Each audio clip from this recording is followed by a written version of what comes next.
Historically, in OBGYN, we've been trained in what is pejoratively referred to as bikini medicine: breast health, breast exams, vaginal health, pap smears, pregnancy. If you were to only focus on those body parts, as opposed to treating the woman as a whole system in which those body parts play a role, you're gonna miss the boat a lot of the time. I was 13 right after my first period, just being in so much pain. I learned to accept it. I didn't think this was anything abnormal. After college, I was diagnosed with endometriosis. Endometriosis is like a spider web and it grows outside the uterus. It can reach your bowel, your lungs even. It can really affect any organ. There are so many women that say, like, I've been talking to people about these symptoms for the last 10 years and no one's heard me. No one's really put it together that I'm having this GI symptom along with this other pelvic symptom, because there's a lot of diseases like that for women. So I found Dr. Wong with NYU, and when I met her, we just sat and talked. We weren't even in a doctor's office. She was just really listening to my pain, my lifestyle. No one's really sat down and talked to me like that before. The first thing doctors need to learn is to listen.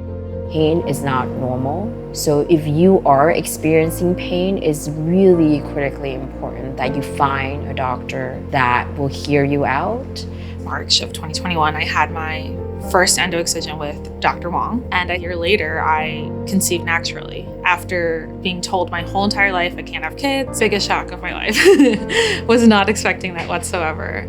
My advice to women, especially in their 20s, 30s, reproductive age, is to really know your body and advocate for yourself, particularly if you know that you have a reproductive disorder like endometriosis or fibroids that impact multiple different aspects of your life. After my son was born, my endo flares were at the worst they've ever been. I knew I had to take action. I knew I needed to circle back with Dr. Wong. I was at my breaking point asking her to remove my ovaries. Everyone beforehand would literally laugh in my face and tell me I'm crazy, you're too young, there's no way we're taking out your ovaries. We had the whole conversation about, are we thinking that you should do IVF? Should we bank some embryos? What's the right next step for her? And when should we intervene with surgery? So I met with Dr. Wong and she's like, if you want to do this, I'm listening to you and I will do this for you. We did another excision surgery, found more endometriosis on my ovaries, but we removed them.